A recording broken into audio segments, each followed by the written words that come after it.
nous permettent de remettre en mouvement ce que Jean-Pierre Faye n'a jamais cessé de faire, la pensée sur ces questions-là. Donc on a prévu deux prises de parole d'une demi-heure à peu près, je pense, chacune, et puis après on pourra discuter sur voilà, l'ensemble des thèmes. Donc merci beaucoup en tout cas. Et merci Perry.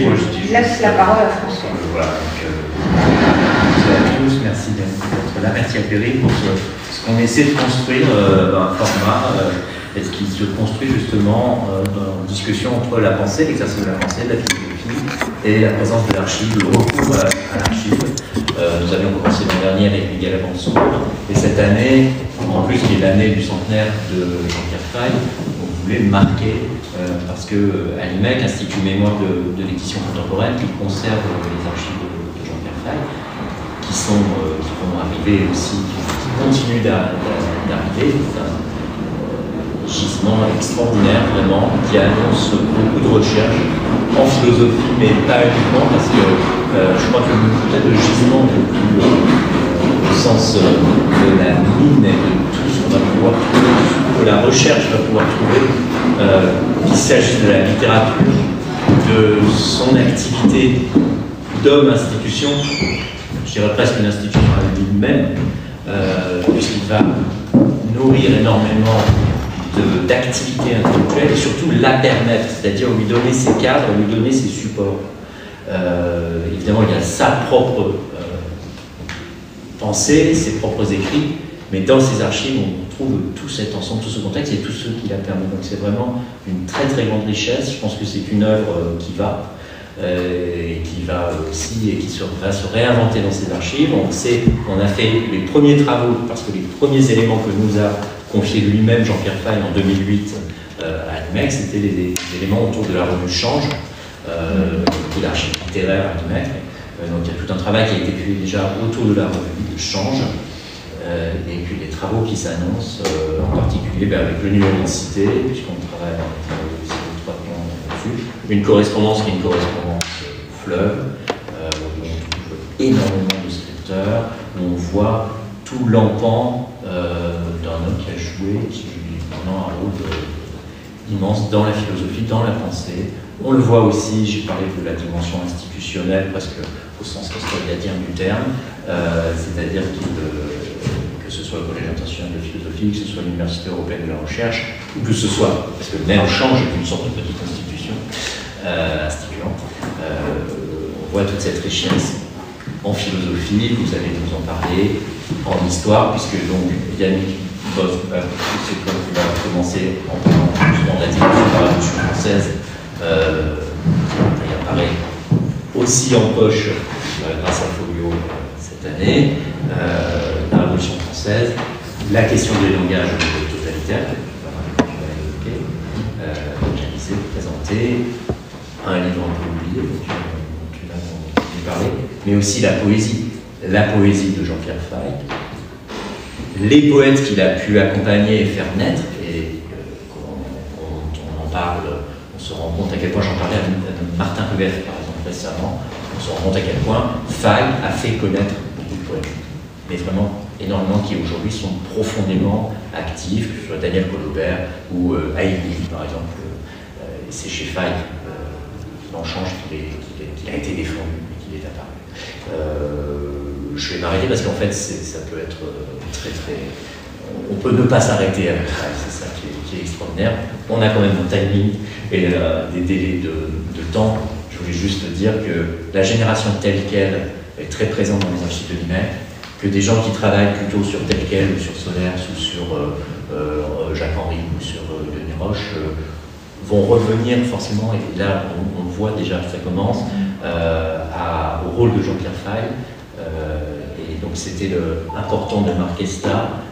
On sait que la pensée passe, la mémoire passe par des temps d'oubli et de retour, ou de renouveau, et c'est la vie des livres et la vie des idées. Et on est très heureux de contribuer modestement à l'échelle de l'archive à ce travail. Donc 20 minutes, Yannick, 25 minutes pour vous présenter la Révolution française. je ne vais pas présenter la Révolution française en quoi, qu'en tant qu'historien de service, souvent on me dit alors la Révolution française, vous avez 20 secondes. Voilà. Oui, quand tu disais, on peut difficilement s'arrêter de parler au sujet de Jean-Pierre Fay, espèce d'œuvre protéiforme, en fait, c'est quelque chose d'assez invraisemblable, d'énergie débordante, mais on pouvait aussi difficilement l'arrêter lui-même, parler du langage et de la narration, puisque c'était aussi c'est un conteur, et quelqu'un qui aime triturer, manipuler la langue et raconter des histoires. Alors oui, l'archive, donc le relais est donné à l'historien, voilà, l'historien qui est dans son lieu de prédilection, l'archive.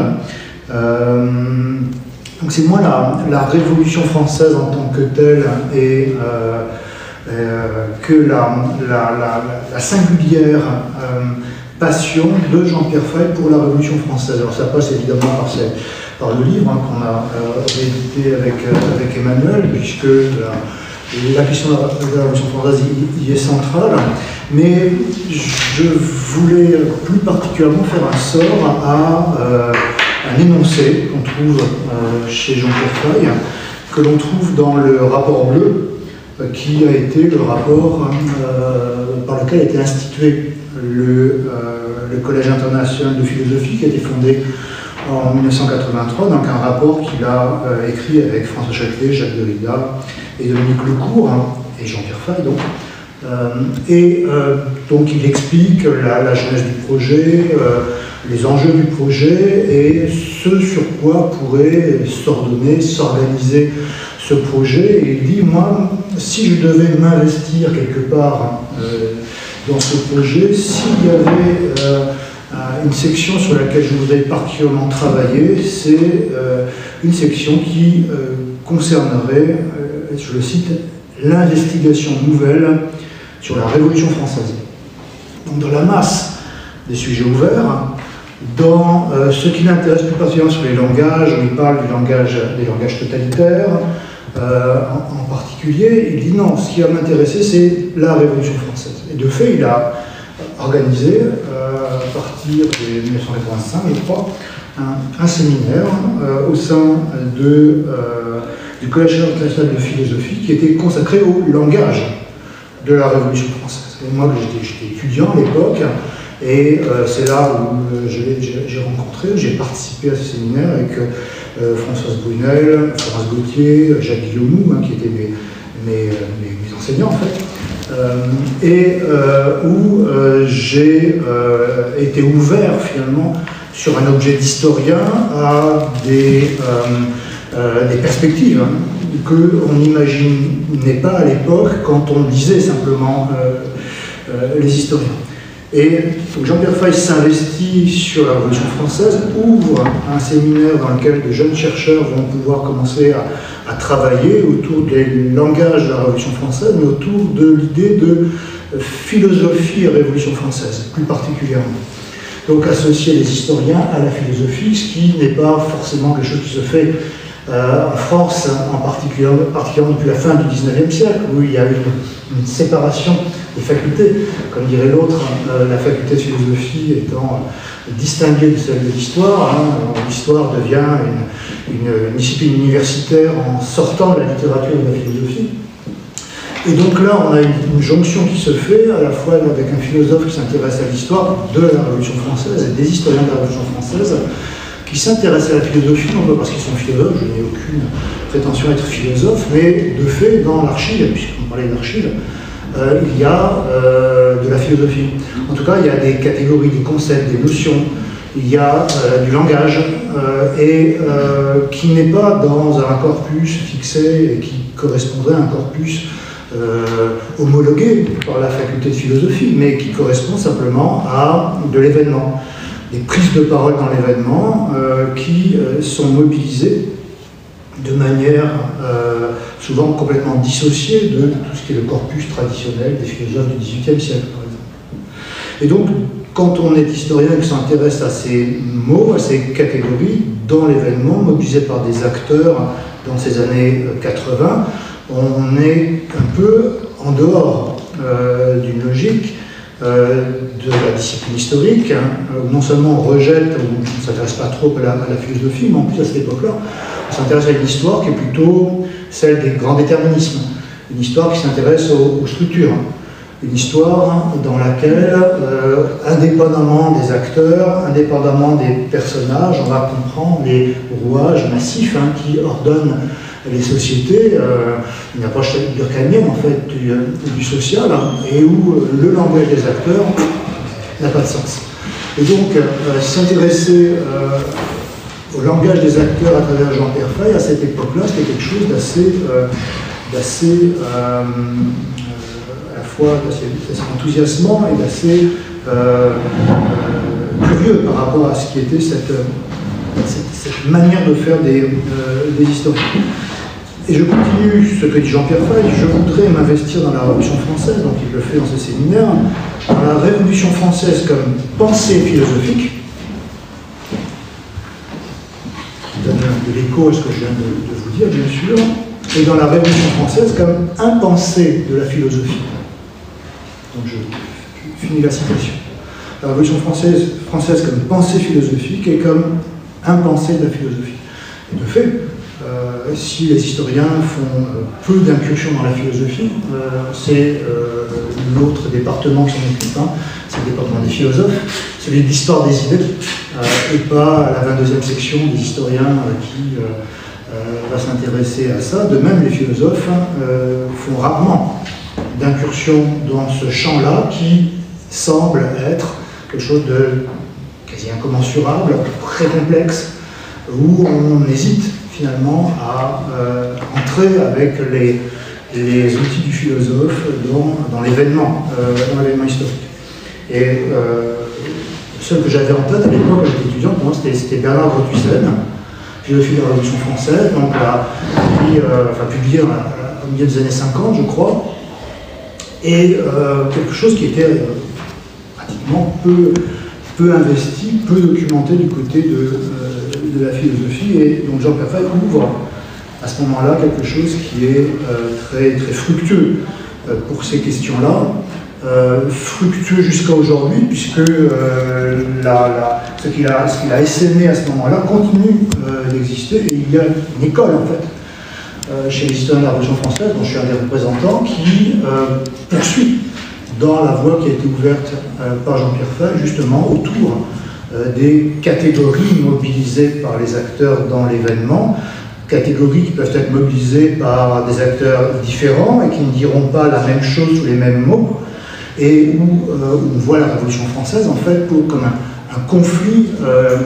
politique central hein, pour la conquête du sens des mots, pour la conquête du sens des catégories. La Révolution française, hein, c'est d'une violence extrême, évidemment, parce que l'enjeu est fondamental. La loi est portée par des mots, mais quel est le sens de ces mots? Quand je dis liberté, moi, est-ce que c'est la même liberté dont il est question quand l'autre à côté dit liberté, quand un troisième dit aussi liberté? Pourtant, c'est le mot liberté qui est dans la loi.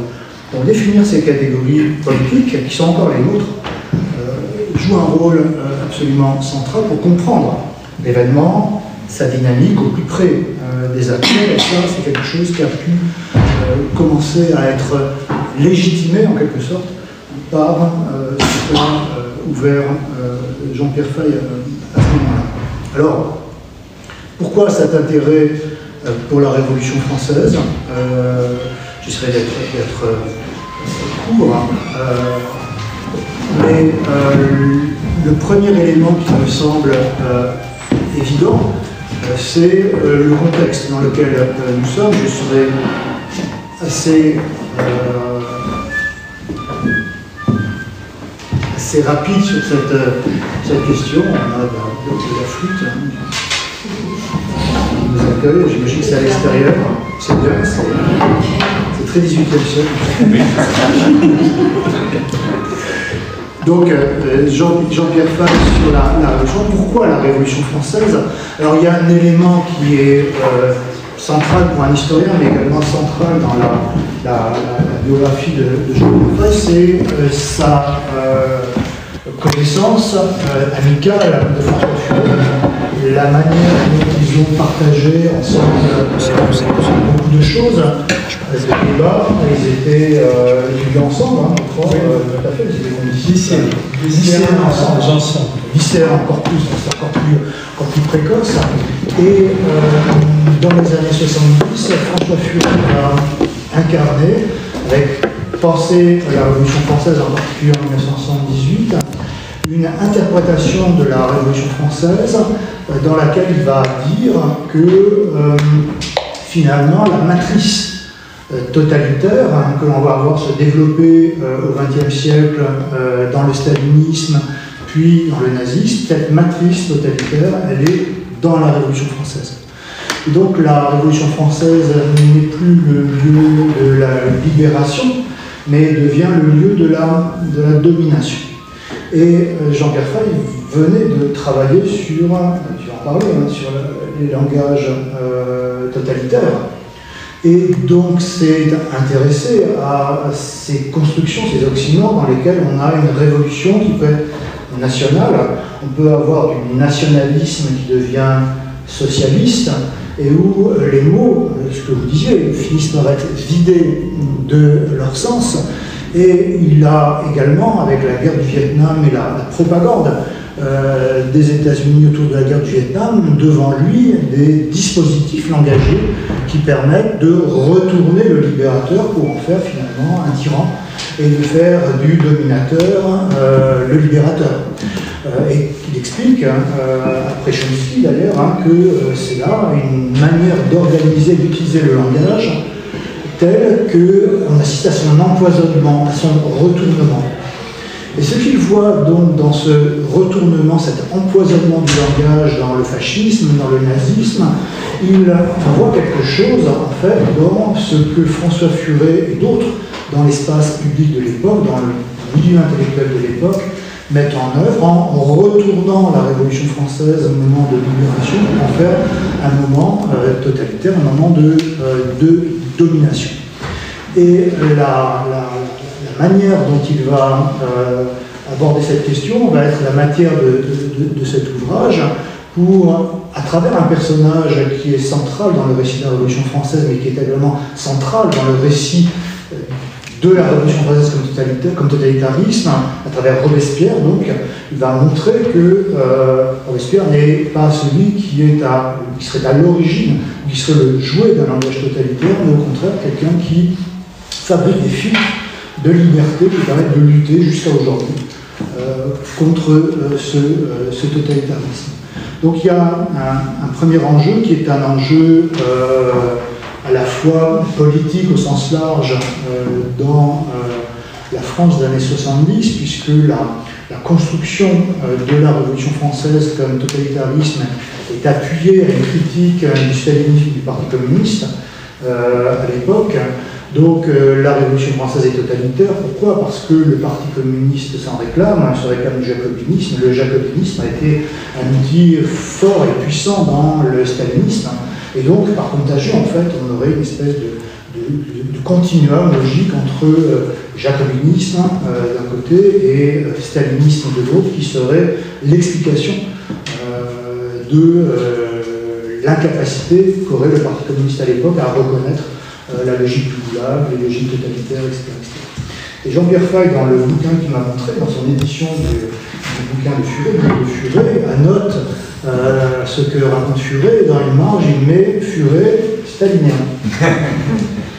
C'est-à-dire que lui, il connaît François Furet, et il a eu des débats avec lui quand François Furet était stalinien, membre du Parti communiste, et particulièrement, on va dire, cassant sur l'orthodoxie communiste, et où Jean-Pierre Fay dit, toi peut-être, François Furet, en tant que stalinien, n'avait jamais pris au sérieux cette dimension-là, qui est pourtant fort documentée à cette époque-là, et tu es en train finalement de prendre conscience de quelque chose, mais c'est toi, François Furet, stalinien, qui prend conscience de la chose et qui reconstruit à travers ton histoire même un récit qui rentre en harmonie avec ce qu'on attend sur le plan politique de l'époque, c'est-à-dire de disqualifier le Parti communiste en met en avant le fait que les élections qui vont arriver, les législatives qui vont arriver, risquent de voir le Parti communiste pointer son nez, et avec lui toute la tradition totalitaire, toute la tradition jacobine qui va derrière, donc qui n'est pas simplement un épiphénomène, mais quelque chose qui est structurel, qui est dans la longue durée. Et ça l'agace, je crois, assez profondément. Et il y a plus profondément, puisque tu as abordé les questions qui sont aussi des questions de méthodologie, d'épistémologie chez Jean-Pierre Faye, une autre dimension. Donc, Furet, historien qui s'intéresse aux structures, qui essaie de trouver des longues durées dans les phénomènes qu'il étudie, est quelqu'un qui s'intéresse à une révolution française, à la Tocqueville, en fait, qui commencerait avant la Révolution française et qui continuerait par la suite. Il a écrit un ouvrage qui prend en écharpe, en fait, une partie du XVIIIe et du XIXe siècle pour parler d'une longue révolution française. François Furet ne s'intéresse pas trop à l'événement. François Furet écrit dans Penser la Révolution française, je ne m'intéresse pas trop à l'événement, mais je ne m'intéresse pas trop non plus aux archives auxquelles on revient, je ne m'intéresse pas trop aux acteurs eux-mêmes de la Révolution française. Ce qui m'intéresse sont les discours, les récits, la manière dont la Révolution française a fait récit pendant tout le XIXe siècle en particulier, parce que si je veux saisir cette matrice totalitaire qui se construit dans la Révolution française, je dois la saisir à travers ce qu'ont pu en dire les historiens, car si les acteurs font l'histoire, fameuse citation, censée être tirée de Marx, relue par Raymond Aron, je vous livre ça, les acteurs font l'histoire mais ne savent pas l'histoire qu'ils font. Donc à quoi bon se pencher sur l'archive, à quoi bon faire le travail des historiens, le travail pénible des archivistes qui consiste à exhumer et à tester les faits dans l'archive, puisque de toute façon les catégories mobilisées par les lecteurs n'ont pas de sens. Ce qui compte, c'est la manière dont par la suite on a pu tirer, comprendre cette dynamique grâce à des travaux d'historiens. Et on est dans une épistémologie qui est absolument à l'inverse de celle de Jean-Pierre Faye. Jean-Pierre Faye est celui qui va au contraire dire que ce qui est important, c'est pas le discours des historiens ou les métadiscours ou tous les récits qu'il y a autour de l'événement, mais qu'il faut revenir au discours même des acteurs pour comprendre ce qu'ils disent dans l'événement et comment, avec ce discours, ils agissent dans l'événement. Il a une formule qui est célèbre, c'est sa question des actes de langage. Le langage est de l'action. Et donc, comme les actes de langage l'intéressent, il ne peut que s'intéresser à la Révolution française, qui est le lieu où, je le disais, le pouvoir peut être pris par le langage, le pouvoir peut être pris par le discours. Et encore une fois, Robespierre est le personnage emblématique de quelqu'un qui est capable, à travers simplement un discours, de tenir une assemblée et d'agir à travers le langage. Dans cette action du langage, il y a le fait de déclarer, la logique déclarative, le fait de déclarer les droits de l'homme et du citoyen. Le fait que par cet acte de langage, on fait du droit naturel un objet qui devient la loi. On lui donne un cadre législatif.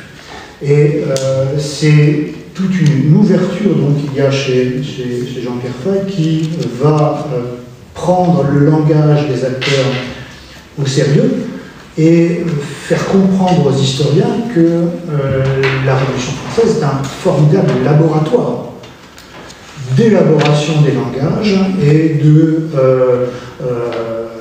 travail possible pour les historiens, pour les pister, pour en comprendre les dynamiques, pour en comprendre les logiques. Un point qui est arrivé, c'est en discutant avec Emmanuel il n'y a pas très longtemps d'ailleurs, que les choses se sont fixées là-dessus. Tu me disais qu'à cette époque, Jean-Pierre a été très intéressé, qui documentait, qui travaillait beaucoup sur Marx dans ces années-là. Et je pense qu'il y a, et on voit bien ici, il y a des références qui sont continuelles à Marx, et en particulier, il met en évidence quelque chose qui est absolument fondamental dans la Révolution française, et qui rentre dans une dynamique qui est contraire à celle du totalitarisme d'ailleurs, qui est le pouvoir législatif, auquel je viens de faire allusion, et le fait que Marx rappelle que la Révolution française est une révolution du pouvoir législatif. Donc c'est une révolution du pouvoir législatif qui est par ailleurs dans la visibilité de ce pouvoir. Je crois que c'est ça son terme. Le législatif est dans la visibilité. Par opposition à d'autres révolutions de palais ou contre-révolutions qu'évoque Marx, qui sont celles du pouvoir exécutif, et qui, elles, sont dans l'opacité. Et donc, Jean-Pierre Faye met en avant quelque chose de tout à fait fondamental, qui est le poids de la visibilité dans l'espace public des actes du pouvoir législatif, qui sont des actes de langage, principalement, et l'opacité de l'exécutif, qui sont des actes souvent de répression. Et la Révolution française de ce côté-là, du côté de ce législatif. Et donc, par rapport à Marx, ce qu'on disait avec Emmanuel, c'est que finalement Jean-Pierre Faye a à ce moment-là en tête un Marx qu'on voit de plus en plus aujourd'hui apparaître. Alors, je ne suis pas du tout un spécialiste de Marx ni de son exégèse, mais l'action du Marx républicain est quelque chose qui revient beaucoup dans les études marxistes. Non plus un Marx qui est du côté de la lecture léniniste de Marx, mais un Marx qui est ce qu'on appelle le jeune Marx, avant 1948, qui commence à être lu autrement, non plus comme Lénine pouvait le dire, Marx, voilà, il y a trois influences, vous savez, il y a la philosophie allemande, il y a l'économie politique anglaise, et puis il y a le socialisme français. En fait, non, on s'aperçoit que ce n'est pas socialisme français qu'il faudrait comprendre, mais républicanisme français. Et qu'il y a donc chez Marx toute une tradition républicaine issue de la Révolution française qu'il faudrait remettre sur les chevaux, retravailler pour lire autrement Marx et peut-être lire autrement la manière dont certains marxistes ont utilisé Marx pour lire la Révolution française comme révolution bourgeoise. Revenir sur ce qu'expliquait Lénine qui confondait, dit Jean-Pierre Faye, finalement le pouvoir exécutif et le pouvoir législatif. Non, le comité de salut public n'a jamais été un pouvoir exécutif. Le comité de salut public est une émanation du pouvoir législatif. Quand les députés, certains ont voulu faire du législatif à un gouvernement, il y a eu une opposition régulière et systématique, disant on ne peut pas être la convention, être le législatif, et en même temps s'appeler gouvernement, et s'appeler exécutif. Si on est exécutif, c'est la fin de la liberté. Donc c'est quelque chose que voit Jean-Pierre Faye à ce moment-là, et je te disais que ça me faisait penser à ce que des historiens de la Révolution française avaient vu, était finalement assez minoritaire quand ils l'avaient vu. Le premier, c'est un Français qui est Albert Mathiez. Albert Mathiez qui meurt en 1932, Albert Mathiez qui rentre au Parti communiste avec le congrès de Tours qui en sort en 1921-22, tout de suite après. Albert Mathiez qui est un marxiste et qui s'interroge sur ce marxisme qui vient de la Deuxième Internationale, de Kautsky, qui va devenir la doxa stalinienne en fait dans les années 20-30, et il dit mais est-ce que c'est ça le marxisme? Est-ce que c'est ça la question sociale? Est-ce que c'est ça la révolution? Est-ce que je n'ai pas moi dans mes archives de la Révolution française quelque chose qui est dans la République et qui est finalement plus proche d'un autre marxisme, celui qu'on est en train de nous fabriquer là?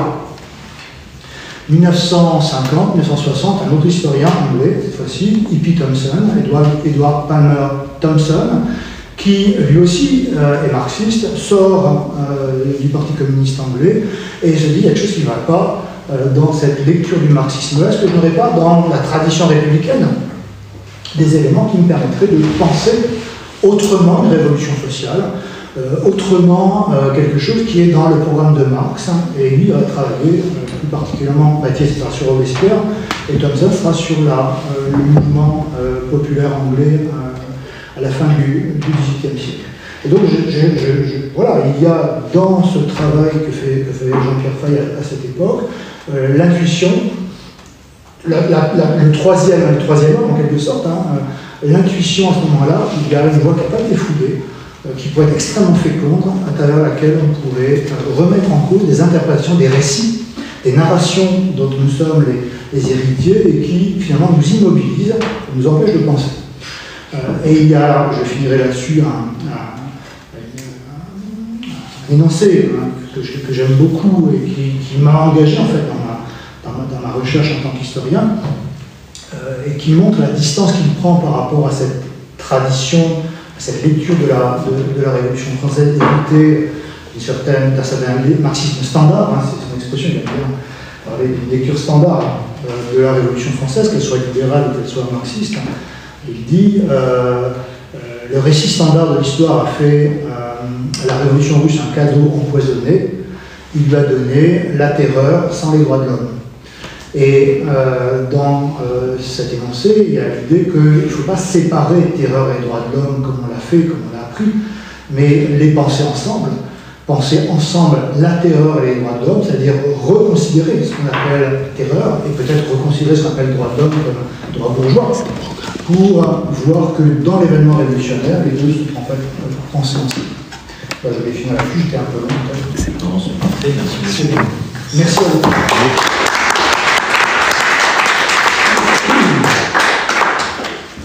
Merci beaucoup pour votre magistrale démonstration de la nécessité de ce que donne la pensée de Faye pour la renarration de l'histoire. Tu vas, par exemple, parler justement de la langue, du langage totalitaire, Emmanuel, qui est philosophe, et fils de Bien, merci Perrine, merci François de nous accueillir pour parler de Jean-Pierre Faye. J'ai un peu perdu de voir. Et de réunir symboliquement à la fois l'IMEC, où toute la correspondance de Jean-Pierre Faye sera bientôt déposée, il viendra compléter, comme tu l'as dit, les archives qui sont déjà considérables, et également ce lieu symbolique ici de l'ENS. Notamment, on verra du fait que tout à l'heure je parlerai un peu des discussions entre Althusser et Jean-Pierre Faye sur la relation entre vérité et idéologie. On pense évidemment à Althusser dans ces murs. Alors, nous avions convenu avec Yannick de faire un peu fond sur la question de la méthode pour donner un peu une unité thématique à nos interventions. L'intervention que je propose va s'intituler « La troisième critique » sur la méthode de Jean-Pierre Faye, puisque Jean-Pierre Faye, de manière assez volontaire, a présenté le programme au conditionnel d'une troisième critique qui prendra en compte le rôle du langage dans l'histoire, troisième critique qui vient compléter la critique de la raison kantienne et la critique de l'économie politique de Marx. Tu parlais tout à l'heure de transdisciplinarité, et elle est en acte ici, nous sommes historiens et philosophes réunis. On aurait pu avoir aussi des linguistes, des juristes, il y a aussi des poètes qui sont ici. Il faut souligner la trajectoire singulièrement transdisciplinaire de Jean-Pierre Faye, puisque, agrégé de philosophie, licencié en droit, il envisage tout d'abord de préparer une thèse sur le temps chez Kant, avant que la lecture de Marx, de Sismondi et de Keynes le conduise à s'intéresser à une toute autre question, à savoir aux réponses économiques qui ont été faites à la Grande Dépression à l'Université de Chicago, et a décidé de travailler dans les aciéries du Midwest.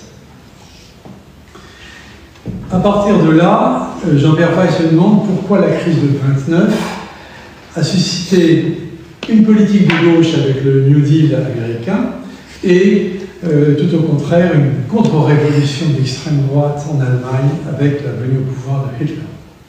Et il entreprend de travailler sur les dernières années de la République de Weimar, et dès la fin des années 50, on le voit s'intéresser tout particulièrement au rôle de Carl Schmitt, dont normalement Denis Tripler aurait dû nous parler, malheureusement il a été retenu.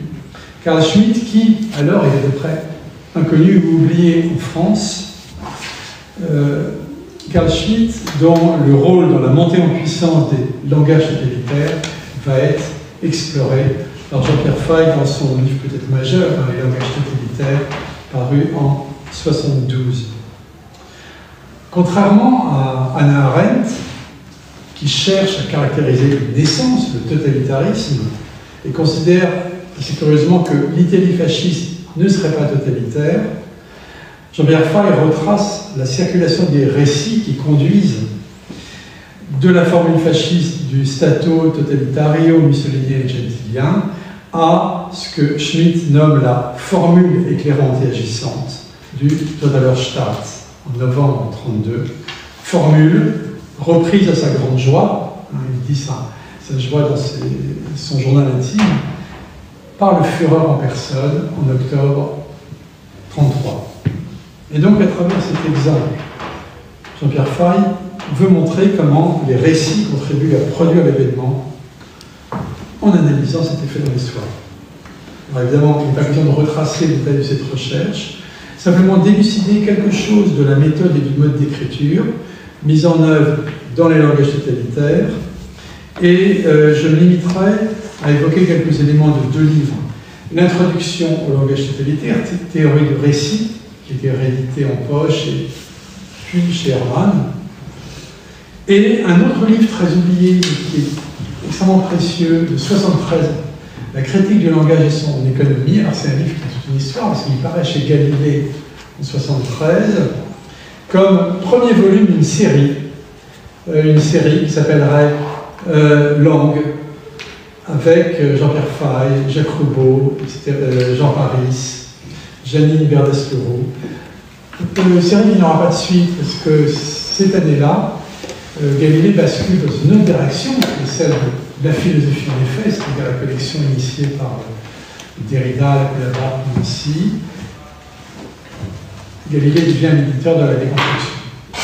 Alors là, depuis 2022, malheureusement, 50 ans après, l'éditeur est en liquidation judiciaire. J'ai appelé le liquidateur pour voir s'il pouvait récupérer les droits, mais les enjeux financiers ne sont pas importants, je n'ai pas eu de réponse. Et j'espère rééditer ce livre, qui est vraiment un livre sur la méthode et un débat avec Marx, avec Althusser, avec des auteurs majeurs à l'époque un peu oubliés comme Paul Anzars, qui avait dans tel quel publié une recension polémique des langages totalitaires. En 1972, Théorie du récit présente l'esquisse d'une narrative générale selon trois démarches ou degrés. C'est cette triple articulation dont je voudrais parler. 1.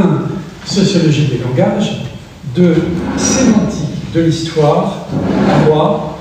Critique de la raison et de l'économie narrative. Et là, vous voyez les sous-titres, et une superposition, une articulation réciproque entre raison narrative et économie narrative. Puisque toute la question qui intéresse Jean-Pierre Fay, c'est, après Marx, comment penser l'articulation entre ce que Marx a nommé le langage des marchandises, celui de plus-value, celui du capital, et les narrations idéologiques en tant qu'elles faux événements. L'année suivante, dans un entretien avec la sociologue Janine Verdes-Leroux, qui est publié à la fin de ce volume, l'auteur des langages totalitaires revient plus longuement sur ce qu'il appelle plusieurs niveaux de démarche. Donc, quels sont ces trois niveaux? Je les ai énoncés, j'y reviens. La sociologie des langages correspond au premier degré, tout empirique, d'une science à constituer. Jean-Pierre Fay se réfère ici à ce que Bataille, dans le cadre du collège de sociologie, nommait sociologie du pouvoir ou sociologie sacrée. Le deuxième niveau, la sémantique de l'histoire, représente le problème théorique, cette fois, sur lequel débouche la démarche empirique de la sociologie des langages. Et c'est à ce niveau que la référence à la linguistique devient constitutive de la réflexion, au moins dans les années 70. Jean-Pierre Fay se réfère au cercle de Prague, à la phénoménologie de Jacobson, au procédé graphique étudié par Mikarowski, aux discussions entre Chomsky et Postal, critiquant la possibilité d'une sémantique générale. Ça, c'est un point clé. Il s'agit, dans la suite de Chomsky, de privilégier ce que Jean-Pierre Fay nomme des sémantiques régionales, éventuellement conjointes. En l'occurrence, l'articulation entre la sémantique des langages idéologiques et la langue des marchandises.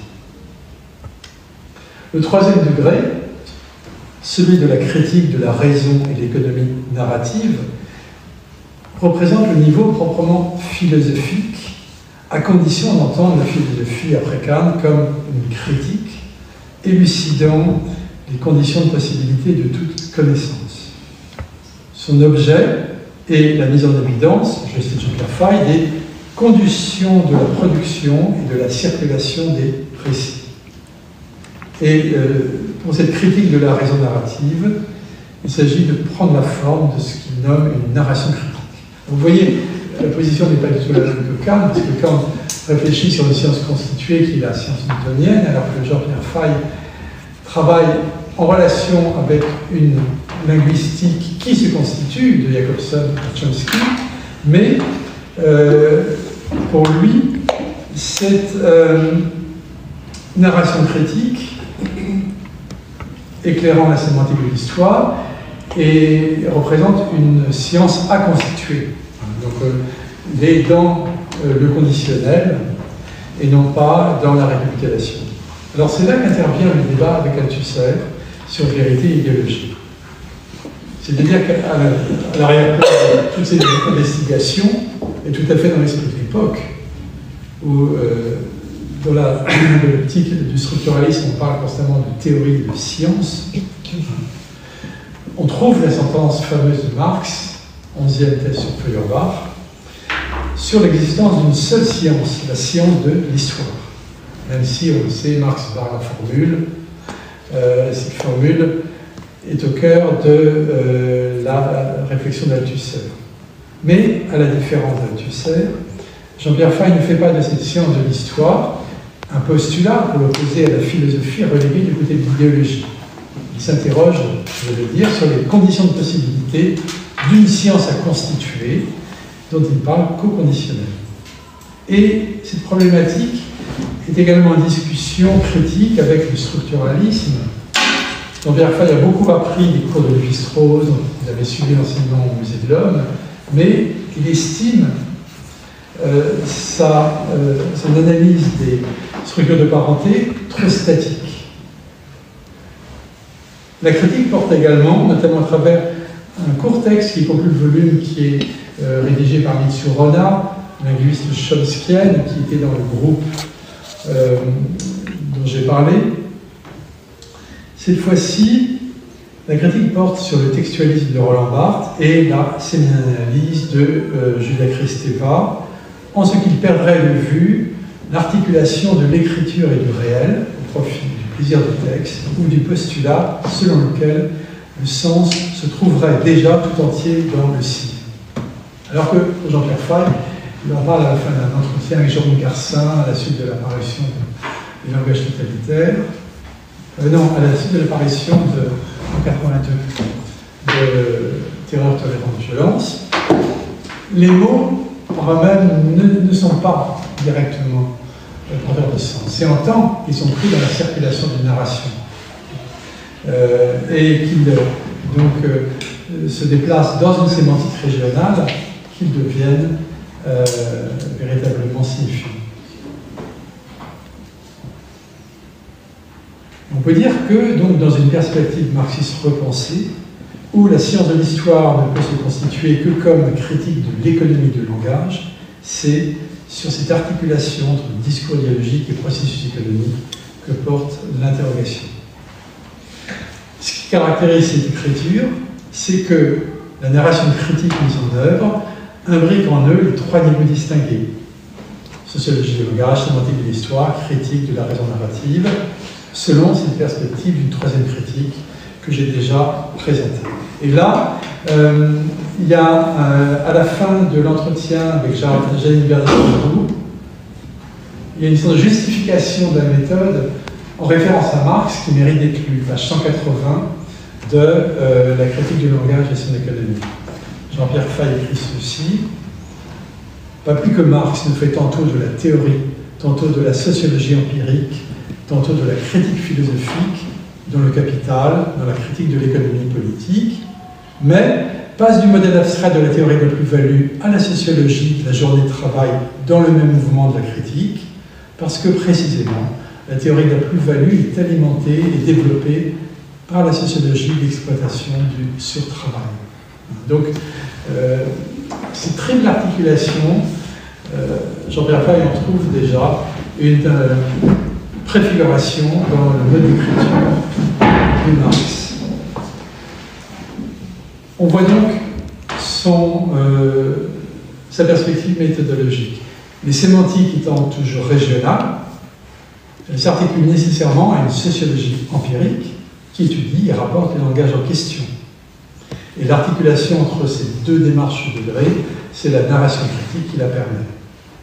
Il ne s'agit pas donc de renoncer au travail inlassable de la vérification, et c'est dans ce moment que Jean-Pierre Fay dialogue avec la proposition d'Althusser, pour qui la vérité philosophique est toujours idéologique. C'est la thèse qu'Althusser défend en février 68 dans son intervention à la Société française de philosophie qui intitule Lénine et la philosophie.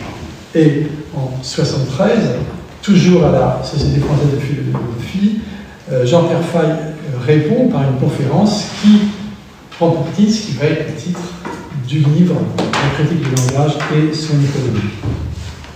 La question d'Althusser était celle des rapports entre vérité et idéologie. Il remettait en question le fait de parler de vérité philosophique. Pour lui, la 11e thèse sur Feuerbach correspondait, je cite Althusser, à une déclaration nécessaire de rupture avec la philosophie qui fait place nette pour la fondation d'une science nouvelle, la science de l'histoire. Vraiment, la conférence d'Althusser à la SFP en février 68 est extrêmement polémique. Il faut quand même beaucoup d'audace pour tenir cette thèse dans ce cadre. Et Jean-Pierre Fay était intervenu dans la discussion qui suit, comme vous le savez, mais c'est finalement 5 ans plus tard que véritablement le débat théorique se poursuit.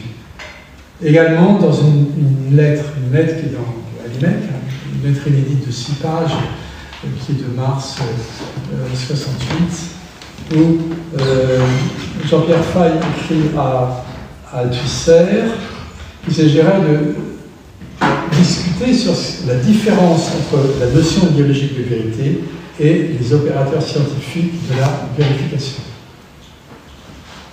Alors, en fait, Althusser n'a jamais véritablement répondu. Jean-Pierre Fay lui a envoyé une lettre, tout à fait amicale, disant « Il me faut avancer, aujourd'hui d'autres propositions ». Comme on le sait, au printemps 68, Althusser n'est pas présent dans la scène de l'actualité. Et assez curieusement, alors que j'étais ici auditeur libre, en 80, au printemps 80, à la fin de l'année, préparant la Grègue, Althusser demande à ce que je vienne me voir dans son appartement et il me donne, sans m'expliquer, mais des éléments d'autocritique dédicacés qui sont, comme vous le savez, une sorte de mea culpa face à ce qu'il nomme son théoricisme. Donc, je m'étais dit que c'était une manière de répondre à Jean-Pierre Fay par mon truchement. En tout cas, il faudrait voir dans les écrivains d'Althusser si il a, sans le faire explicitement, travaillé les objections de Jean-Pierre Fay. Il y a là un débat certainement à remettre en avant. J'en viens maintenant à la méthode transdisciplinaire des langages totalitaires et je repartirai d'une phrase de Foucault, de 1975. Quand on lit dans son entretien sur la prison, le livre et sa méthode, et qui est repris dans Dimitri. Foucault, à ce moment très proche de Jean-Pierre Fay, ils vont ensuite se séparer à la fin des années 70, quand Foucault ne voudra plus entendre parler du moins de rapport avec les socialistes à cause de la question de la colloque et de Jaruzelski, mais en 75 ils sont très proches. Foucault caractérise, à mon avis judicieusement, son mode d'écriture en ces termes. Il parle de faire sortir l'archive dans le mouvement même de sa formation comme un discours en train de se constituer et se mêlant au mouvement même, aux institutions, les infléchissant, les réformant. Alors Foucault parle de l'hôpital ou de la prison, mais, continue-t-il, il s'agit de je cite toujours, « reconstituer l'enchevêtrement du discours dans le processus, dans l'histoire, dans la ligne de ce que Faye a fait pour le discours totalitaire. » Donc c'est vraiment l'imbrication des trois niveaux est fort bien perçue ici dans la lecture foucaldienne. Alors cette attention aux narrations qui trament l'histoire, elle-même entendue comme enquête, relation, récit, permet de comprendre pourquoi le mode d'écriture et français de l'auteur des langages totalitaires tranche à ce point sur la littérature académique courante. La référence à la littérature secondaire est minimale. Il s'agit toujours de privilégier l'attention directement portée au langage étudié, celui des discours et récits d'extrême droite allemande au moment de la destruction de la République de Weimar pour laisser place au Troisième Reich, et en 82, dans le dictionnaire politique portatif, celui du débat de l'Assemblée constituante, de l'Assemblée législative, de la Convention nationale, qui, tout au long de la Révolution française, et se continuant après elle, comme l'a montré Yannick, renforce le primat du législatif sur le pouvoir exécutif. Alors, il est tout à fait singulier de voir à quel point cette dimension transdisciplinaire de la méthode, qui emprunte notamment à la linguistique et à l'économie, a à la fois fasciné, mais parfois aussi déconcerté ses premiers lecteurs. Et je prends un exemple d'un très bon historien. Sa lecture d'Arendt, sa lecture critique d'Arendt est à mon avis très judicieuse, mais il bute sur l'écriture de la narration critique. Je pense à Pierre Essagoiri, dans la question du nazisme, la question nazie, qui paraît en 79 en point seuil. Il fait état dans 3 pages de son désarroi. Il renonce à saisir, ce qui est pourtant, à mon avis, peut-être la partie la plus remarquable, enfin la plus intéressante du livre des langages totalitaires, toute la fin.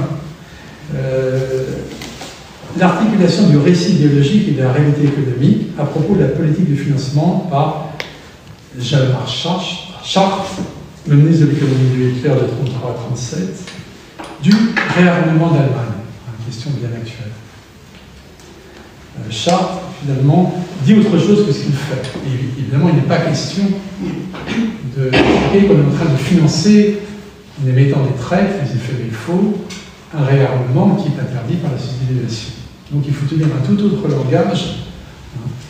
Et maintenant, ici, c'est le moment où l'analyse du discours et l'analyse de l'économie réelle sont remarquablement imbriquées.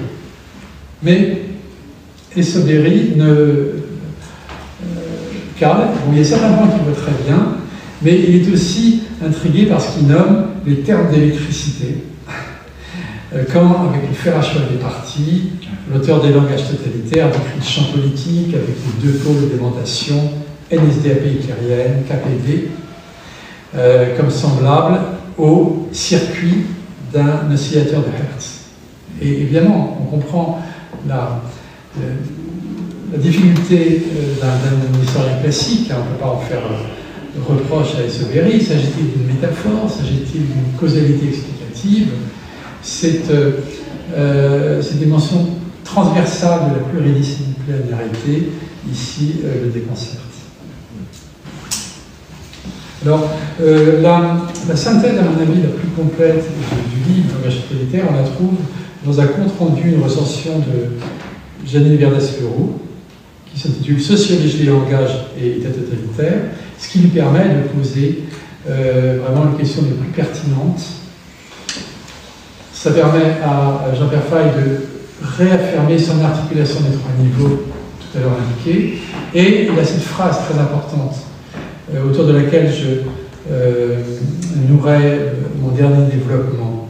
Il écrit, page 178 du livre, « Une sémantique de l'histoire ne peut être une science formelle pure. Précisément parce qu'elle doit sans cesse se greffer sur une sociologie des langages. » Donc la dimension empirique ne peut pas être entièrement résorbée. Et c'est là où on peut réfléchir sur ce qui semble être certains emprunts tacites faits à la méthode de Jean-Pierre Faye dans les années 70, ceux de Ricoeur et de Koselleck. Je voudrais dire avant. Alors, on peut partir d'une lettre de Deleuze, 15 mars 91, en réponse à l'envoi d'une somme de Jean-Pierre Fay qui paraît en 90 et qui s'intitule « La raison narrative ». Deleuze lui écrit. La lettre est parue en 2003 dans la revue Concept, un numéro qui s'intitule Jean-Pierre Fay et la philosophie.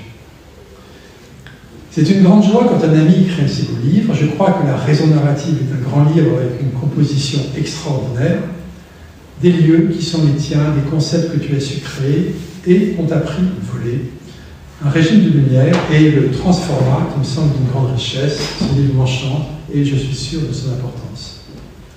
Alors, il faut se demander à quoi Deleuze songe quand il évoque un de ces concepts, pris, volé, que Jean-Pierre Fay a su créer.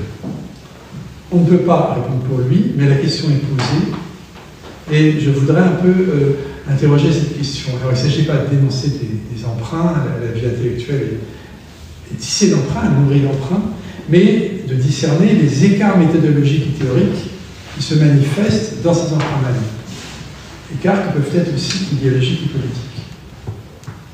Alors, je pense à deux possibles. Le premier, c'est au fait que plusieurs fois, Jean-Pierre Fay m'avait conté l'expérience d'une conférence à l'habitation d'Esprit. Je pense que c'est dans les années 60, mais je n'ai pas la date. Il faudrait revoir dans les archives d'Esprit. Une conférence sur la narration dans l'histoire, à laquelle était présent Paul Ricoeur, très attentif, mais qui à la fin, dans la discussion, lui dit que vraiment, cette question du récit n'intéresse pas du tout. Et pourtant, après l'apparition de Théorie de récit en 1972, et encore plus la traduction allemande très discutée du livre en 1977 chez Surkamp, Ricoeur s'empare du concept de récit dans ses Week Lectures qui sont donnés en 1978 à l'université du Missouri à Columbia, et qui est à l'origine de la trilogie Temps et récit. Alors évidemment, le concept de récit, Jean-Pierre Fay ne l'a pas créé, mais c'est lui qui a montré à quel point la narration était centrale dans l'histoire se faisant. Et ce qui peut surprendre, puisque Ricoeur connaît évidemment, il est d'une érudition hors pair, il connaît certainement des ouvrages en question. Les publications de Jean-Pierre Fay ne sont jamais citées, ce qui peut-être n'est pas trop étonnant, car il y a entre les deux auteurs qui n'ont jamais continué le dialogue, une divergence complexe, notamment sur la question Heidegger. Mais, vous voyez, ce serait intéressant là aussi de voir ce qu'on peut voir de cet emprunt, si emprunt il y a, la question est ouverte. Et on constate une différence radicale entre les deux auteurs, c'est-à-dire que Ricoeur se focalise sur la littérature secondaire, qu'il compile, qu'il commente avec beaucoup de brio, sans une trace de cette sociologie du langage, c'est-à-dire il n'y a jamais un examen direct dans un champ historique déterminé de la circulation des récits, des effets, des induits. On est toujours dans la méta-interprétation. Et au contraire, théorie du récit, surtout le langage totalitaire, bien sûr, ne s'attarde guère, je l'ai dit, sur la littérature secondaire. Il se tient au plus près de l'histoire se faisant quand le récit engendre, modifie l'action et que se produit ce que l'auteur des langages totalitaires nomme un événement de langage. Alors, peut-être plus intéressant encore, il y a la question du rapport à Koselleck. Cet historien allemand dont on a récemment, en 2023, en Allemagne, en 2023, célébré le centenaire de la naissance en Allemagne par la publication de 3 livres chez Surkamp. C'était quelque chose de considérable. Koselleck, c'est une institution. À Marbach, vous avez toute cette bibliothèque qui composait une maison entière, et pièce par pièce, c'est extrêmement composé, et Marbach a reconstitué la bibliothèque, et Koselleck non seulement lit, mais il la note. J'ai même vu que, quelques mois avant sa mort, il avait lu très très minutieusement mon bouquin sur Heidegger, il l'avait souligné, annoté, et on voit, on lit quand même, on lit ses lectures, etc. Et Koselleck, bien sûr, a lu Jean-Pierre Fay. Ils se sont d'ailleurs aussi rencontrés par la médiation de Huysmans. Mais là, je remonte dans le temps. Ils se sont rencontrés en 93. Nous sommes en 77. Paraît chez Surkamp, Théorie der Erzählung, production de théorie de récit. Et Carl Schmitt se déchaîne dans sa correspondance avec Armin Mohler, avec Böckenförde, avec Koselleck. Il se déchaîne contre l'auteur des langages totalitaires et contre ce qu'il nomme son affect antifasciste. Et Koselleck lui répond plusieurs mois plus tard. Il y a une réponse différée adressée à Schmitt le 25 mars 1978, que ça est publié maintenant chez Surkamp, ce qui lui a laissé le temps de lire les 2 livres traduits en 1977. Une réponse très intéressante. Alors Koselleck renchérit sur les reproches de Schmitt, je passe les détails, mais on pourra y revenir, et il écrit qu'avec les langages totalitaires et théorie du récit, je cite, « Une bonne question a été gaspillée et perdue. Le langage comme facteur et comme indicateur de la politique. Comment peut-on faire le lien entre les deux, langage politique ?» Cette bonne question de Fay, gaspillée selon Koselleck, du fait de sa critique de Schmitt et des auteurs de la révolution conservatrice allemande qui ont versé dans le nazisme, l'historien allemand semble bien l'avoir entre-temps faite sienne. En effet, il s'approprie, au moins dans les termes, le projet d'une sémantique de l'histoire, au point de publier l'année suivante, en 1979, tour à tour, 2 ouvrages. Un collectif intitulé Historische Semantik und Begriffsgeschichte et un recueil d'articles, Vergangene Zukunft, sous-titré Zur Semantik geschichtlicher Zeiten, qui est traduit en français à l'EHSS 190 sous le sous-titre Contribution à la sémantique des temps historiques. Et là, également, tout comme Ricoeur, mais peut-être pour des raisons plus évidentes encore, étant donné leur appréciation antagoniste de Schmitt, Koselleck est un disciple fervent de Schmitt, il ne cite jamais Jean-Pierre Fay à propos de cette historische sémantique, mais dans le chapitre méthodologique de son livre, chapitre clé qui s'intitule Histoire des concepts et histoire sociale, il renvoie, à mon avis de façon révélatrice, à la théorie de la syntaxe de Chomsky, sur laquelle précisément s'appuient explicitement les considérations de Jean-Pierre Fay sur la sémantique. On voit l'emprunt, où est l'écart? L'écart est radical sur 2 points. Premièrement, on ne retrouve pas chez Koselleck l'articulation entre sociologie des langages et sémantique de l'histoire. Il n'étudie pas la circulation des récits, de ses effets. Il s'en tient classiquement à l'élaboration collective d'un dictionnaire des concepts fondamentaux, du fameux Grundbegriff, qui répertorie leur variation de sens selon les époques, et qui, prudemment, reste en gros dans le XVIIIe siècle. Les incursions dans les années 1930 sont extrêmement rares. Ces Grundbegriffe sont écrits avec 2 autres historiens, dont Kons, dont on sait aujourd'hui le très long passé nazi. Deuxième point, Koselleck pousse bien plus loin le formalisme, au point de prétendre en 1985, dans sa laudatio pour les 85 ans de Gadamer, qu'il intitule Herméneutique ou historique, il entend dégager des catégories formelles pour toute anthropologie historique. Ces catégories sont destinées à compléter la liste des existentiaux de traitants.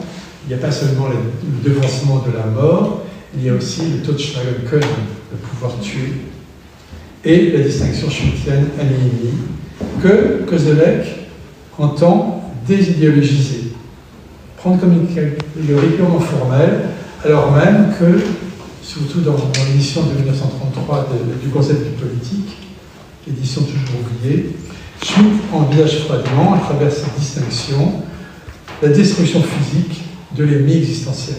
L'ennemi doit être désigné, pourquoi? En tant qu'existentiel, il n'y a pas d'autre choix que cette destruction totale. Et avec cette mise en avant du pouvoir tuer des catégories schmittiennes, on peut considérer que Koselleck se situe du fait aux antipodes de l'auteur de Terreur, tolérance, violence, puisque le but de ce livre est de montrer comment constituer les révolutions avec un minimum de violence, au moment où, depuis la fin des années 70, son auteur milite activement pour l'abolition de la peine de mort effective en 1981. Pour conclure en 2 mots, la méthode des langages totalitaires et théorie du récit pourrait bien représenter une alternative libératrice par rapport à la charge idéologique présente dans la sémantique historique de Koselleck, sémantique explicitement d'inspiration schmittienne. Dans Le futur passé, il y a 2 articles qui sont tirés des Festschrift par Schmitt. Et dans les herméneutiques de Gadamer et de Ricoeur, qui sont quand même largement inspirés de Hegel. Et donc, nous ne sommes pas seulement en présence d'une nouvelle théorie, d'une nouvelle méthode. L'auteur des langages totalitaires est un écrivain, un poète qui sait jouer des ressources phoniques et graphiques du langage. Et on pourrait dire que ces essais représentent un nouveau genre littéraire et un nouveau genre de pensée tout à la fois, qu'il nomme précisément la narration critique. Et à mon sens, en tout cas, c'est dans cet esprit que je tente de relire au moins la partie théorique de son œuvre, qui est beaucoup plus vaste encore, puisqu'il y a toutes ces dimensions. Jean-Pierre Fay est d'abord un poète, et peut-être François Borde pourra mieux en parler maintenant que moi. Merci.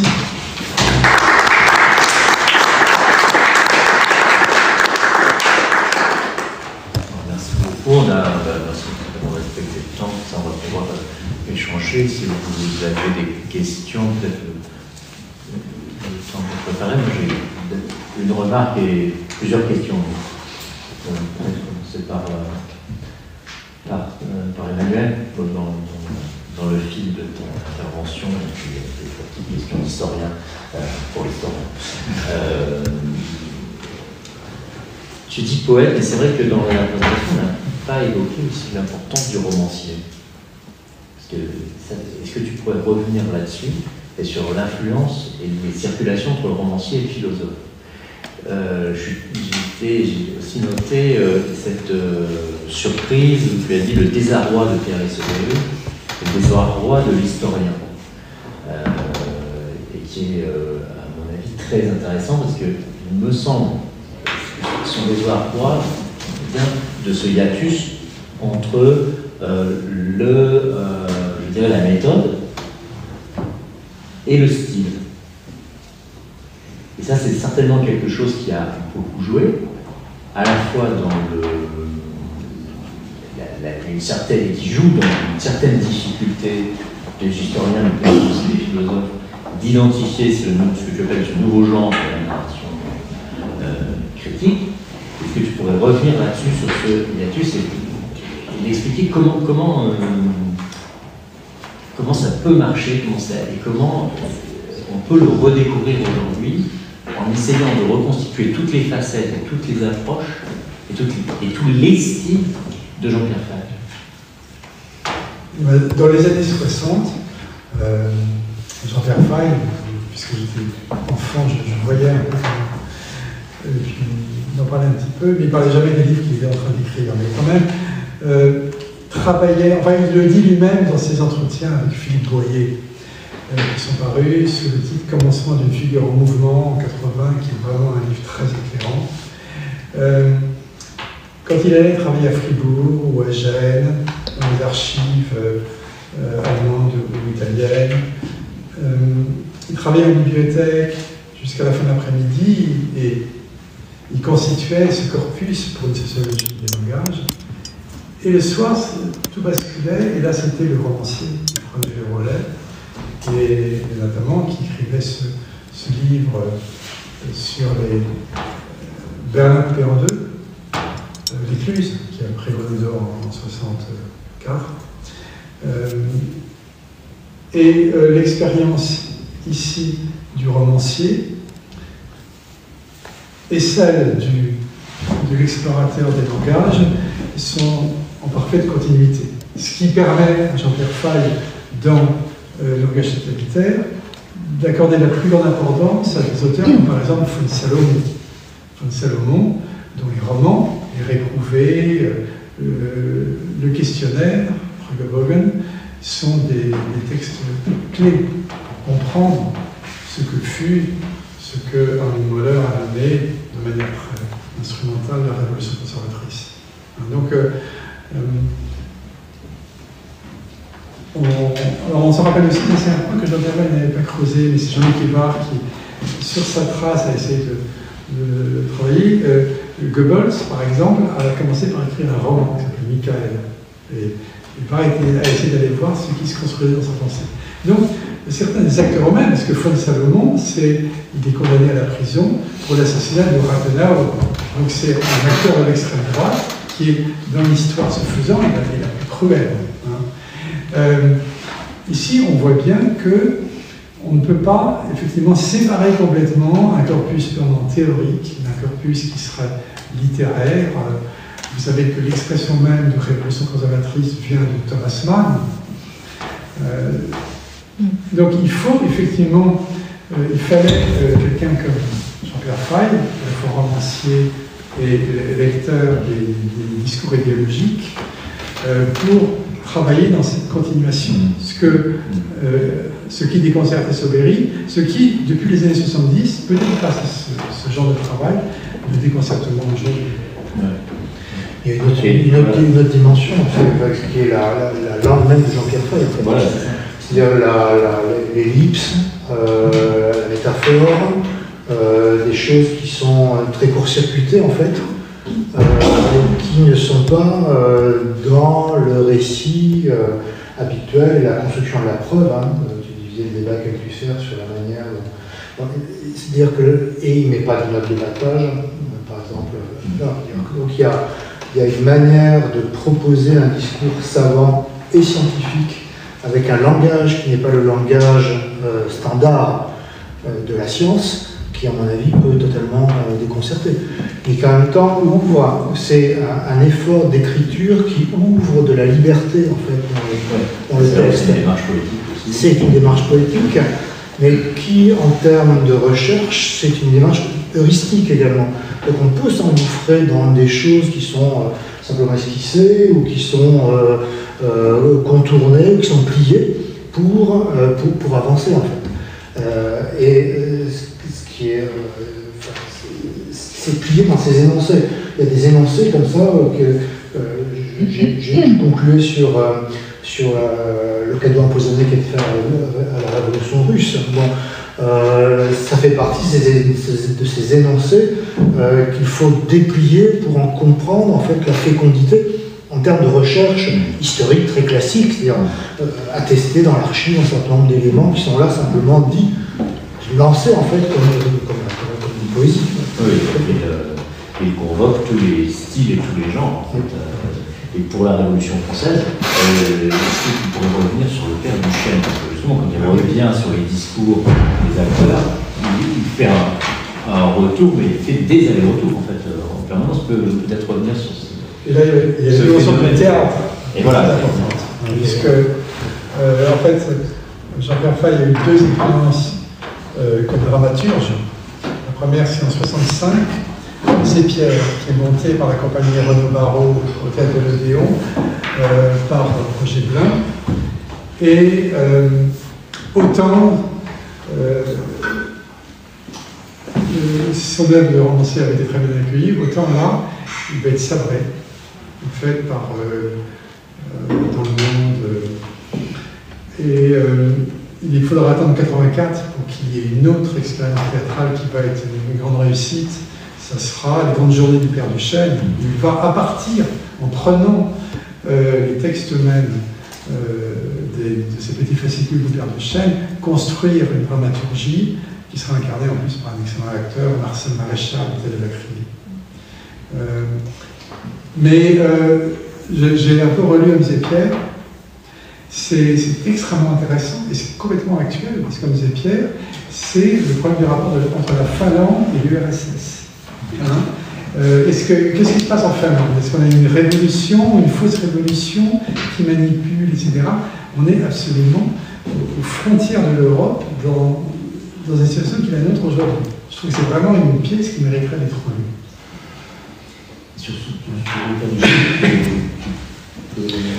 Oui, ça a été absolument, ça interroge l'histoire, mais ça a été surtout la première entrée avant terreur, tolérance, violence, ça a été sa première entrée.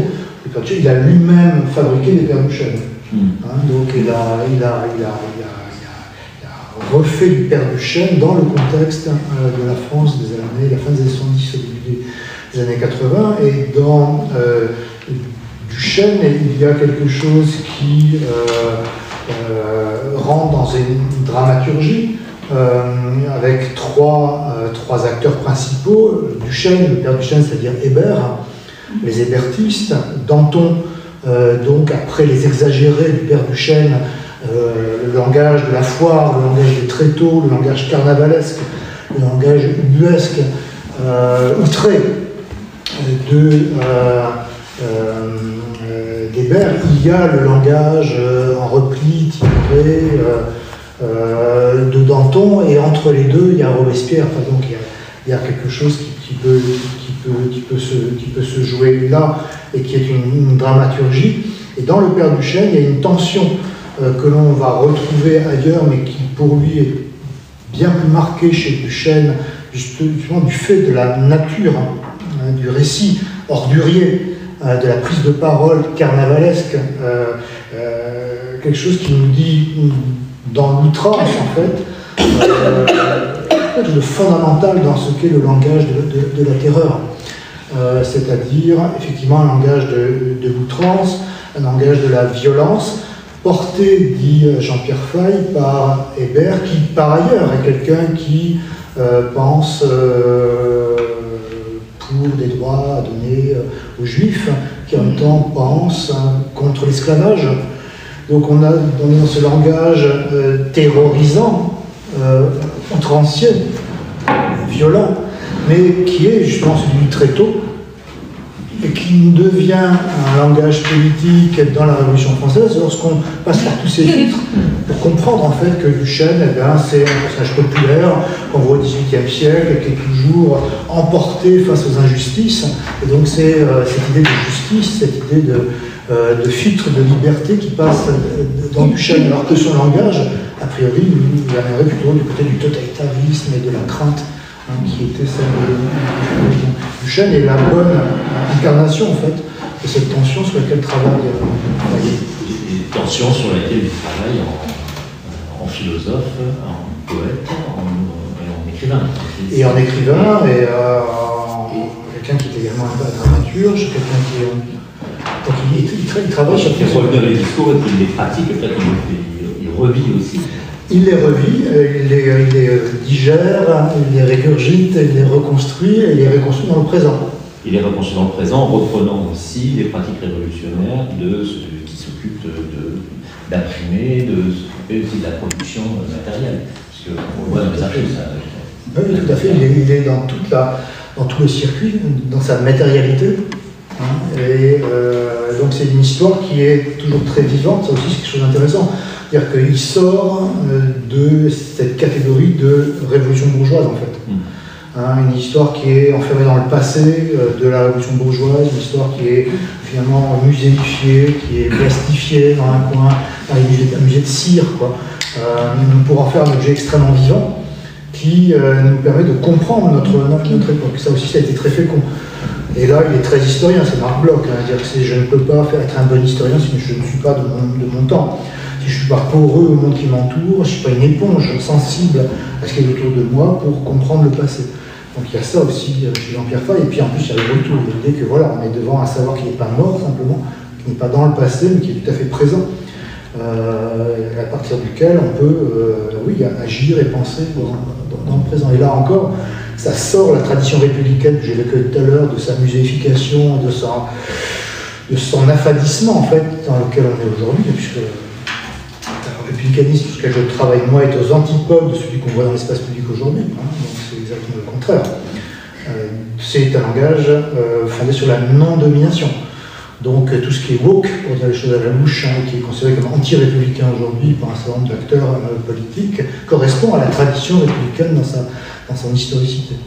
Et Faye comprend ça, il comprend la dimension subversive de la tradition républicaine, et autour d'acteurs qui peuvent continuer à nous parler aujourd'hui du type de Duchesne. Du côté de la fête révolutionnaire. Du côté de la fête, du côté de la caricature. De l'explosion de l'écrit. De l'outrance.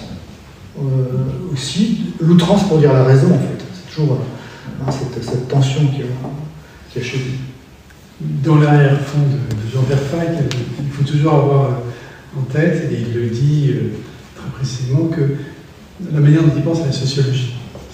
Pour lui, c'est pas un Gourevitch, la sociologie, c'est Bataille. Et donc, c'est la sociologie sacrée, c'est une mythologie. Au moment où il commence, je crois qu'il est venu au Père Duchesne, au début, il y a longtemps qu'il s'intéresse à la Révolution française, ça vient pas de là, mais la question du Père Duchesne est née de recherches qu'il a entreprises sur la mythologie populaire autour de Gargan, etc. Il a vu les travaux d'Antonville. Et évidemment, il s'interroge sur ces lieux du sacré, d'avant même le christianisme, enfin, quelque chose qui se constitue aussi dans les travaux de Bataille, Léris, Caglois, du Collège de sociologie. C'est un arrière-fond très présent. Et donc l'intérêt pour le Père Duchesne est un peu à la jonction à la fois de son intérêt pour la Révolution française et de cette recherche-là, avec son investigation sur le parler populaire, etc. Il y a assez souvent question dans les années 70, et encore après, même dans la maison narrative, de ces questions de la mythologie autour des lieux garganiques. Il y a le Gargantua de Rabelais, mais ce n'est que l'un des avatars. Il en parle d'ailleurs, dans Terreur Tolérance, il évoque cette question. Oui, donc je vais reprendre, c'était très important quand on encore parlé avec la mythologie, et ça quand même un fond beaucoup plus profond, parce que le livre, comme il dit dans la préface pour la nouvelle édition, c'est de fait la tolérance qui fait le cœur du livre. Et donc là, je ne suis pas d'accord, je suis d'accord avec presque tout ce que vous avez dit, M. Post, mais pas avec terreur et pas de langue des pensées ensemble. Oui, si on rajoute dialectiquement. Parce que c'est justement ces trucs, et là je suis aussi pas trop d'accord qu'il va par rapport à Kant, qu'il va dans la nouveauté, parce que je pense qu'il pointe exactement le dispositif de pensée kantienne. Sans Kant, il n'aura pas pu faire ce qu'il a fait.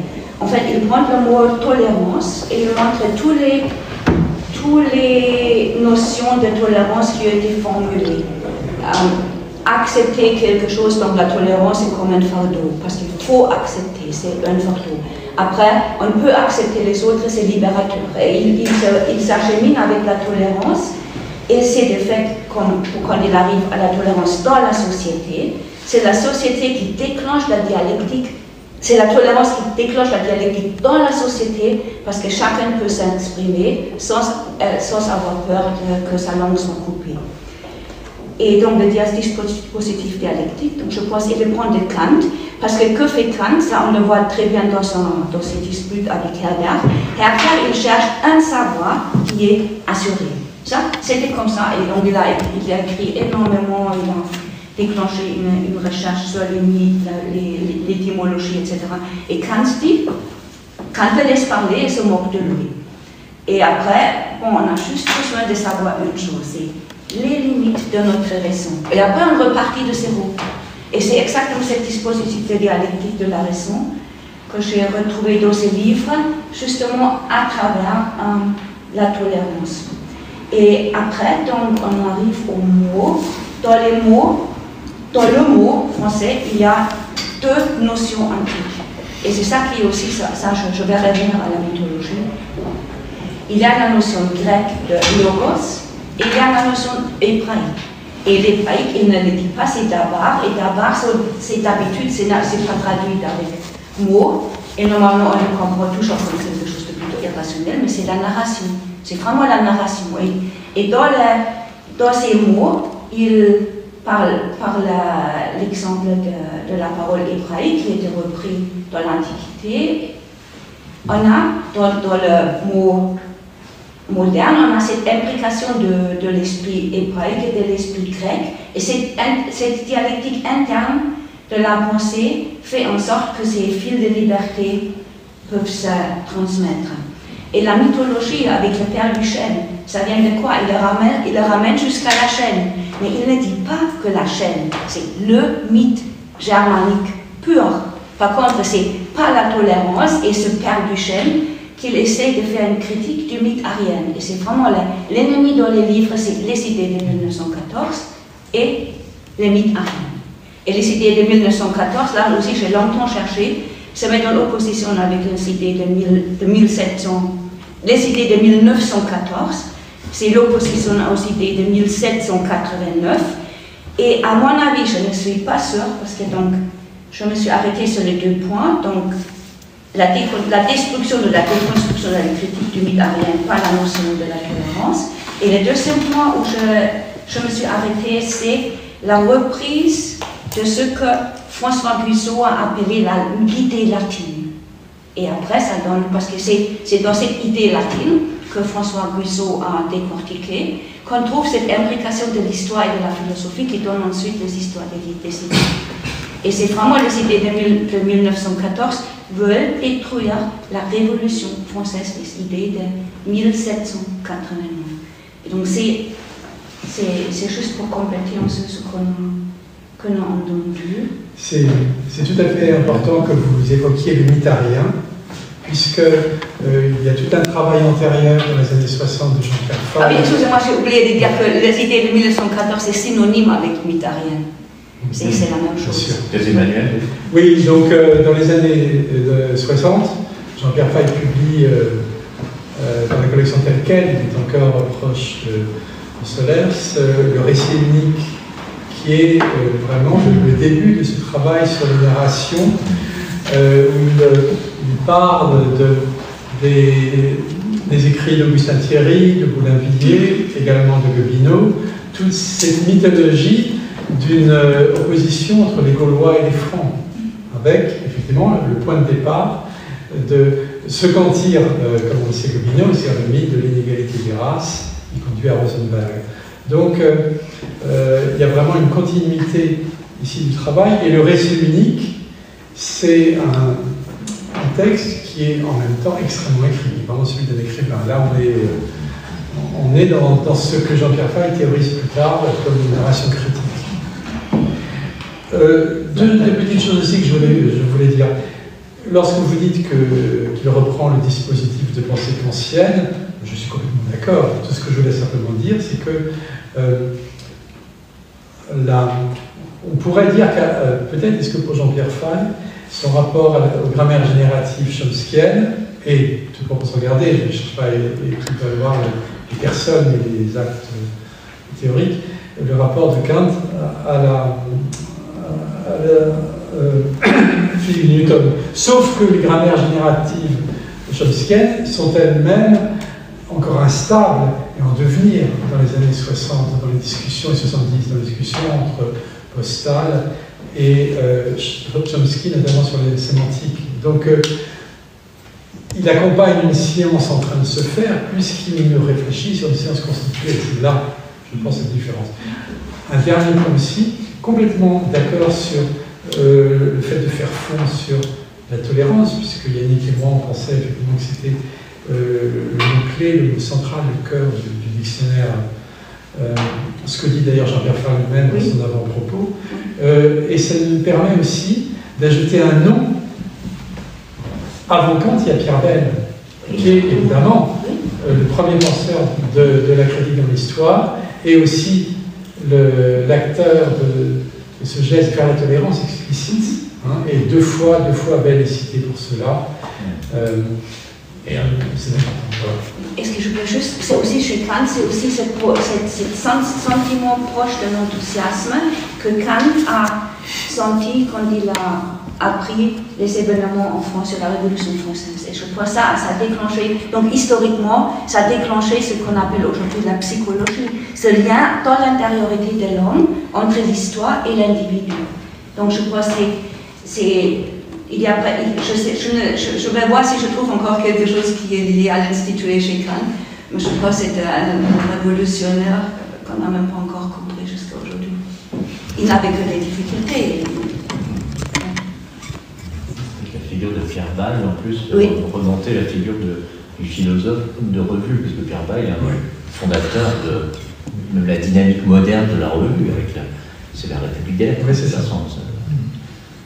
Voilà, enfin, c'est une. Oui, Valentin. Oui, moi je voulais dire, merci beaucoup pour l'organisation de cette table ronde. C'est vrai que c'est très foisonnant, c'est vraiment une œuvre, un parcours aussi, très impressionnant et très très foisonnant. Récemment, j'ai plongé dans le numéro de la revue Change sur la psychiatrie qui s'intitule La folie encerclée. On a ce dialogue passionnant entre Jean-Pierre Fay, Marie Desfay aussi participe, Foucault, Cooper, des dissidents soviétiques aussi. Et je trouve que ça renvoie aussi peut-être un autre aspect du parcours de Jean-Pierre Fay, qui est son implication très pratique dans tout un ensemble d'actions, de mouvements. Je peux penser aussi à la Fondation de l'Université européenne, à l'occupation du couvent des Récollets, à des pétitions, différentes pétitions, son action pendant la guerre d'Algérie.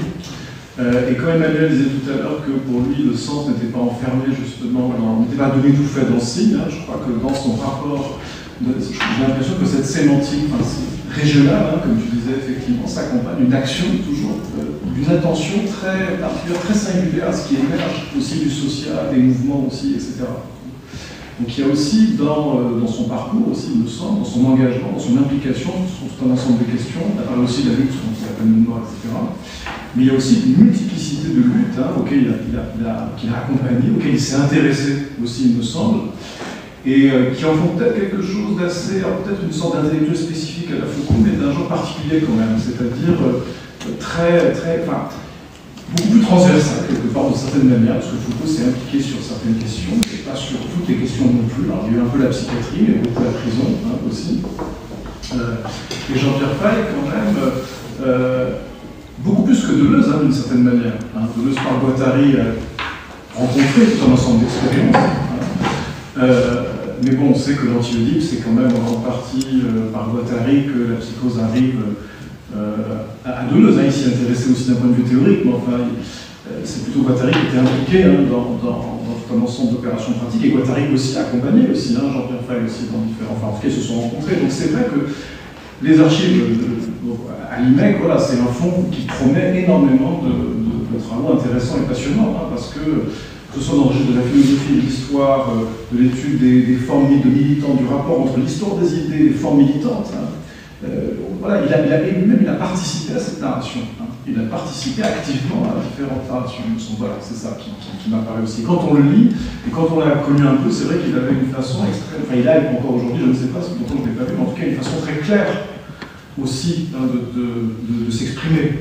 Il y a aussi une accessibilité, une clarté du discours qui est quand même, c'est moi qui m'a toujours frappé. Et on se laisse souvent porter par son récit. Il n'est pas toujours facile à interrompre. voilà, c'est un peu ce que je voulais témoigner. Voilà. Je pense que ça complète très très bien l'esquisse du portrait intellectuel que nous contente aujourd'hui, puisque acteur ou militant, c'est intéressant de noter, je pense à ce livre un peu, peut-être un moment utile mais très contestable, la pensée 68, où on ne cite que des auteurs qui n'étaient pas acteurs de 68. En 68, il y a la création de l'Union des écrivains, la prise de l'hôtel de Massa, Nathalie Sarraute, et on m'échappe quelques écrivains fort connus. Et il s'agit de manifester, en créant l'Union des écrivains, la solidarité avec le printemps de Prague, les écrivains du printemps de Prague. Donc c'est un geste qui dépasse la scène parisienne de 68. Il reste que c'était quelque chose, je m'en souviens bien, c'était quelque chose qui a totalement, ainsi que son épouse Marie-Odile, accaparé mai-juin 68, ils sont complètement dedans. Et en 77 encore, on connaît bien le courage de Derrida là, qui a été à un moment arrêté à Prague. De manière moins médiatique, il est arrivé à la même chose à Jean-Pierre Fay, qui est allé soutenir Václav Havel et qui s'est retrouvé arrêté par la sécurité, interrogé toute une nuit, raccompagné au petit matin. Après avoir été dans les locaux, il voyait d'ailleurs le portrait de Staline, me disait-il. Et donc il y a tous ces moments. Alors, ce qui est intéressant, c'est la période 72-73. C'est une période où... alors Deleuze, j'ai retrouvé à peu près 15 élèves de Deleuze, et en 72-73, il y a un pneumatique de Deleuze qui lui dit « Je ne veux pas t'en parler par téléphone », il pensait être sur écoute, il n'était pas tard, à la fin des années 2000, et il s'agissait de se retrouver chez Klossowski pour vraiment agir. C'est un moment où Deleuze va mieux, et ils vont avec Foucault, avec le Mauriac, défendre la question des prisons, et ils se font tous arrêter. Ils se retrouvent tous, Mauriac, Jean-Pierre Fay, Deleuze, ils se retrouvent au poste, on leur enlève leur lacet, ma mère qui dans la manifestation avait reçu un comatraque extrêmement fort. C'était des moments très parlants. Et en 73, dans ce livre, il y a une note dernière qui porte sur le 11 septembre 73, puisque le livre part en novembre. Le 11 septembre 73 allait être annoncé l'appel du président Allende, un référendum débouchant sur l'élection d'une assemblée constituante. C'est à ce moment même que les plus grossiers parmi ceux que Hegel nommait les fonctionnaires exécutifs de l'État, l'armée, prennent l'initiative d'un coup d'État, d'une révolution rétrograde, dans le mot de Marx, une réaction, etc.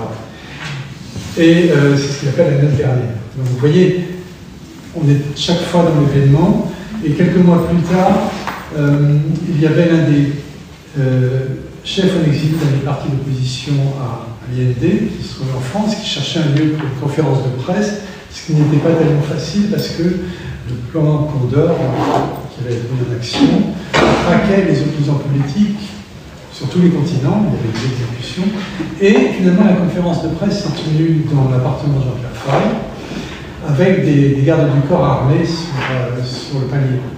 Je me souviens, j'avais vu arriver Foucault en retard, qui s'était assis silencieusement en chute, qui était venu participer à cette conférence de presse. Donc effectivement, il y a ces acteurs, ce ne sont pas simplement des intellectuels allant aux bibliothèques, etc. Il y a ces dimensions. On voit bien dans... de la réception de l'œuvre, dans une période notamment au bicentenaire de la Révolution française où tout s'inverse, vous l'avez souligné, où il y a des idéologies nouvelles, des lectures idéologiques de la Révolution française qui arrangent le temps. J'aurais aimé savoir comment lui il vivait ça, puisque vous l'avez côtoyé. Et puis j'ai des questions aussi sur quelques penseurs allemands. On parle de langage totalitaire, on parle de la langue. J'aimerais savoir quel rapport il avait avec Nietzsche, parce que Nietzsche, qui aussi plonge dans les méandres du langage, le jeu est une fiction grammaticale et autres, mais il a toujours une bienveillance envers Nietzsche. Je le connais toujours bienveillant envers Nietzsche. Je sais d'ailleurs que c'est ce qui vous différencie. Peut-être c'est le côté écrivain en lui, je ne sais pas, hein, ou poète qui résonne. Freud, quel est son rapport avec Freud? La psychanalyse, qui est extrêmement présente à l'époque aussi parmi les intellectuels. Tout le monde se positionne plus ou moins par rapport à ça, soit pour critiquer, soit pour valider la chose. Et puis Klemperer, quel était son rapport avec cette entreprise d'analyse du langage, d'une forme d'un langage nazi, pour le coup? Il y a vraiment une série de points. Oui, désolé. Dans la trajectoire de Jean-Pierre Fay, il y a des moments d'actualité très fortes, 64-65, les Renaudot, 72-74, autour des langages totalitaires, 80-83, au moment où il soutient les débuts de Mitterrand, etc., le collège de philo. Et puis il y a des moments d'éclipse, puisque notamment le différend avec Derrida, le différend avec Solaire se paye très lourdement. Par exemple, pendant 25 ans, quand Josiane Savigno est officier au Monde des Livres, il y avait plus un nom sur Jean-Pierre Feuille au des livres. C'est ce qui constitue la vie intellectuelle française. Donc il y a forcément des rapports de force, des nombres d'éclipses et tout. Donc tout ça, il faut voir avec recul. Maintenant, sur le fond, sur Nietzsche, le grand texte auquel se rapporte toujours Jean-Pierre Feuille, c'est dans Acéphale, je crois que c'est le numéro 2, Nietzsche contre le fasciste. Donc il a cette même vision de bataille. Et en 1944, il voulait placarder une affiche dans la rue de Paris avec la citation de Nietzsche, quel soulagement de voir un juif parmi les Allemands. Donc il y a une lecture généreuse de Nietzsche qui nous a amené à une discussion un petit peu houleuse, mais il m'a toujours dit, tout à fait conscient de ce qui faisait problème chez Nietzsche. Simplement, Nietzsche c'est aussi celui qui pèse contre la rage antisémite, qui finit par rompre avec Wagner. Donc, je ne vais pas le faire l'apologiste de Nietzsche, mais il y a une lecture dans Jean-Pierre Feuille de Nietzsche qui est fine, différenciée, à mon avis trop généreuse, parce qu'il y a à mon avis plus de problèmes chez Nietzsche que de solutions, mais voilà, c'est une question ouverte, et Nietzsche, à la différence de ce qu'on peut vraiment lui faire crédit, à la différence de Heidegger, c'est qu'il n'a pas bousillé la langue allemande, c'est quand même un bon écrivain. Maintenant, un autre point, je ne veux pas dire mes positions, parce que ce n'est pas le problème, mais il y avait une amitié et une estime réciproque entre Jean-Pierre Feuille et Lacan, et son épouse, fille de bataille. Et Jean-Pierre me disait souvent, il faut que tu lises les séminaires de Lacan sur le sujet, toi qui travailles sur le sujet cartésien. Et j'avoue que j'ai du mal avec le langage de Lacan, j'ai du mal avec son rapport à Heidegger, etc., avec son passé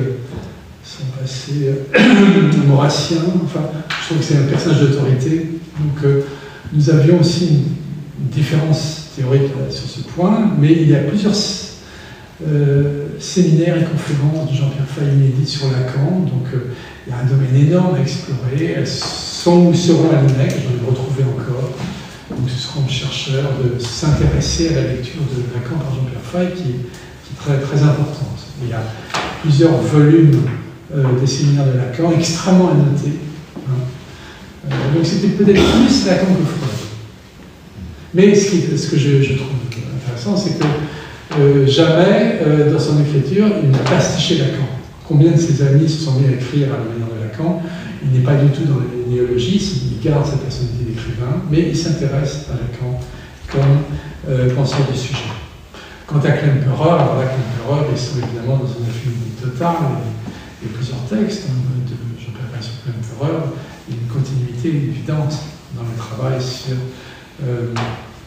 l'emprise du nazisme sur la langue allemande.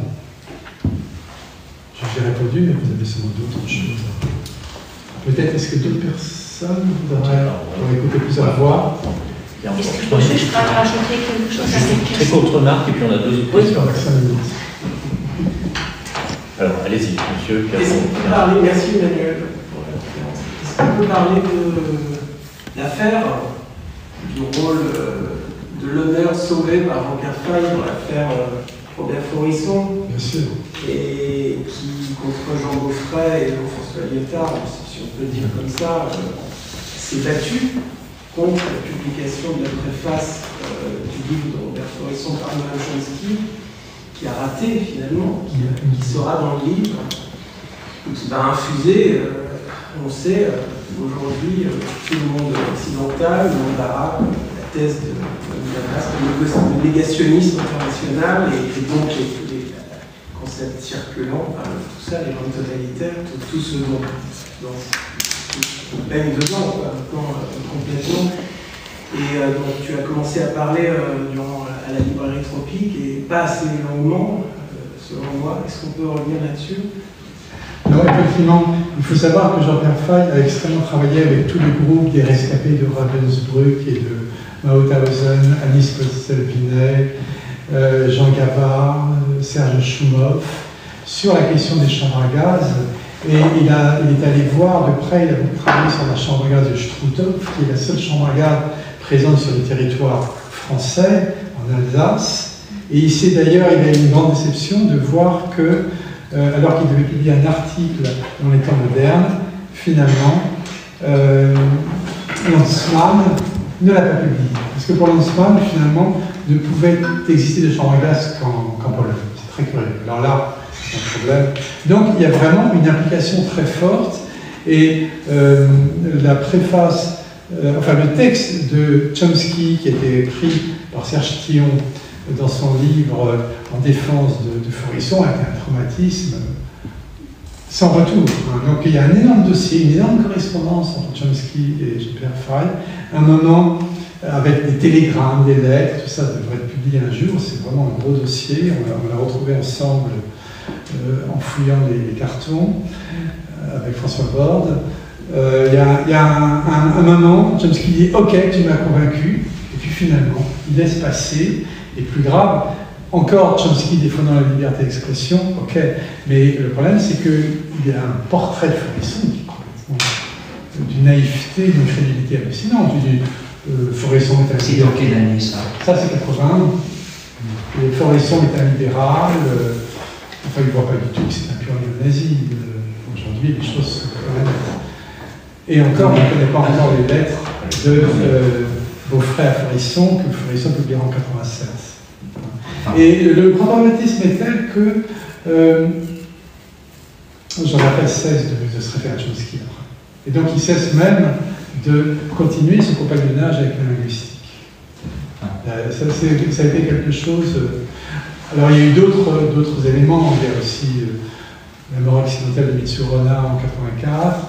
Il y a Roubaud, une grande déception, parce que Roubaud, que Jean-Pierre Faye fait rentrer au collège international de philo, ne le soutient pas une seconde dans son différend avec Derrida, alors que Roubaud, Ronat et Jean-Pierre Faye, c'était vraiment avec Luçon, ils avaient travaillé plus de 10 ans ensemble sur les propositions de Chomsky, publié plusieurs ouvrages. Donc il a l'impression que ces linguistes ne voient pas les enjeux. Il y a une cécité très curieuse. Alors on parlait de l'incompréhension de Berry, par ailleurs qui est un très bon historien. Là, il y a quelque chose, une limite. Et pourtant, Chomsky n'est pas qu'un linguiste, il est très lucide sur d'autres points, mais bon, tu connais Gilbert ce dossier, surtout la question du Struthoff, qui est terrible, parce qu'il y a toutes les abominations de professeur Richt. Et je me demande toujours, parce que en 2004, il y avait un grand colloque à Strasbourg qui s'appelait Heidegger à Strasbourg. Et puis quand j'ai travaillé sur les archives Heidegger, j'ai vu qu'en septembre 1943, il avait été autorisé à venir en vacances 3 semaines à Strasbourg. Qu'est-il venu faire 3 semaines à Strasbourg en 1943? Je pense qu'il y a une corrélation, mais c'est au même moment que se passent les abominations de la collection de crânes du... Enfin, on est vraiment à des moments les pires du nazisme strasbourgeois. Et donc, Heidegger à Strasbourg, c'est aussi ce séjour de 1943 sur lequel personne ne parle. Il y a beaucoup de choses encore à creuser. Madame, merci. Alors, c'est lié à ça, parce que je voulais savoir, je ne connais pas alors c'est pour ça que je voulais savoir quelle est sa relation avec la linguistique plus précisément. Alors, je n'ai pas bien compris avec le Chomsky, il était critique de Chomsky ou autre relation, et aussi quelle était sa relation avec la linguistique, y compris la linguistique française, comme vous avez dit, sociologie de langage, alors ça devait être nouveau domaine en linguistique à ce moment-là. Alors, est-ce qu'il avait des relations avec la linguistique de son temps, ici en France, quand il s'agit de sociologie de langage, parce que c'est un peu ça fait contraste avec la grammaire générative, c'est pour ça. En deux mots, vraiment pour vous dire qu'en 2026, on est en train de préparer un grand colloque, vous voyez qu'il y a de la matière pour faire. Donc voilà, juste en 2 mots rapidement, et puis ensuite. Oui, en 2 mots. Voilà. Il y a un rapport très fort à Jacobson et au cercle de Prague, et notamment ce qui me fascine chez Jacobson, ils s'entendent très bien, il y a toute une correspondance, une grande amitié entre les deux. C'est le fait que Jacobson pense ensemble la poétique et la phonologie structurale. structurale. Donc il ne dissocie pas théorie et poésie. Ça, c'est vraiment ce qui retient de Jacobson et qu'on trouve dans son œuvre. Chomsky, ce qui fascine, c'est la dimension du processus, la dimension, l'idée qu'il y a deux niveaux de syntaxe, profonde et surface, et qu'il faut travailler les grammaires génératives. Donc, de la fin des années 60 jusqu'à la fin des années 70, avec Roubaud, avec Mitsurona, ils travaillent vraiment dans cette direction. Ils prennent des positions critiques à l'égard du textualisme qui est trop statique, etc. C'est ce que j'ai dit brièvement. Mais comme le dit François, ce sont des questions qu'on va réexplorer en octobre 2026 dans un grand colloque qui sera à l'Université de Rouen avec Yannick et à l'IMEC avec François. Voilà, et donc on termine. Théorie et politique liées. Donc, on va s'arrêter là. Merci à vous.